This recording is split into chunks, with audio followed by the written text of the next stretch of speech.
राधे राधे, जय माता दी। हम आपके बीच में बेटी विवाह गीत ला रहे हैं। सुनिए, गाना पसंद आएगा तो प्यारा सा कमेंट जरूर करना। जय माता दी। कौन रंग घोड़वा, कौन रंग बछरू, कौन रंग लागिल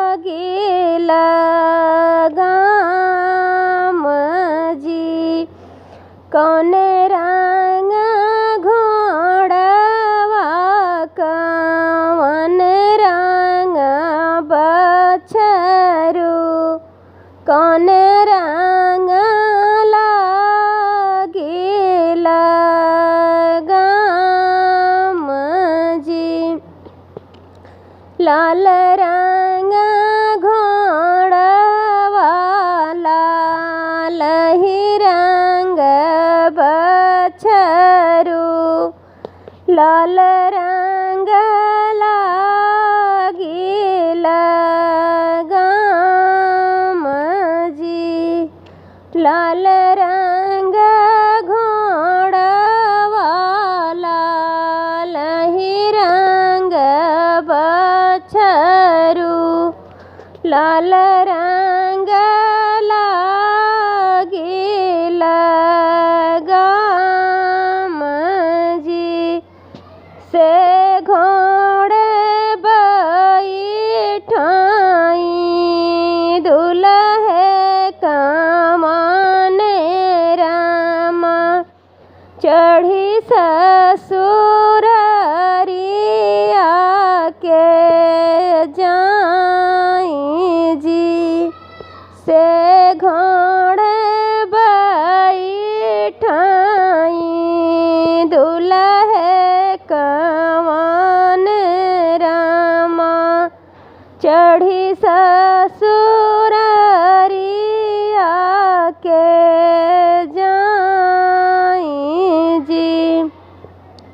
भीतरा से निसरे हाँ सरवा कमान रामा, धैली है घोड़े के लगाम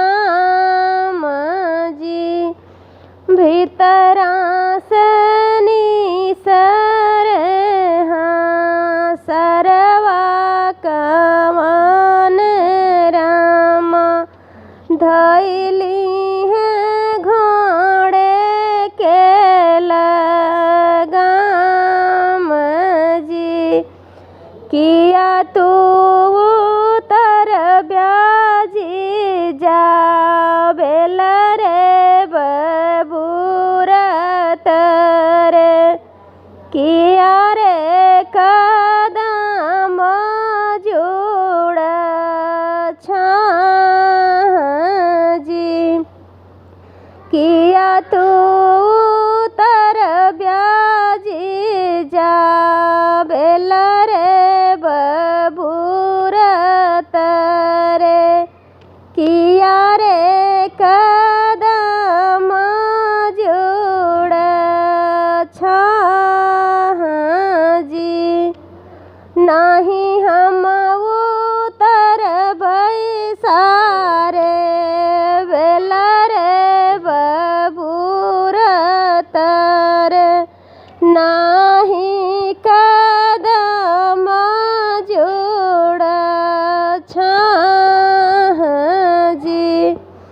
नहीं हम उतर सारे, बेल रे बबूरत रे, नाही कदम जुड़ छाजी।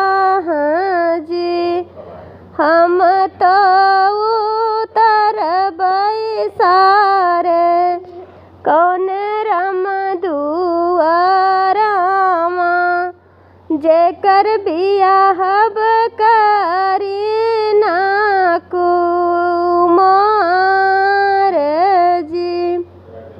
हम तो उतर सारे, कौन रम माड़ुआ, जेकर बियाह करी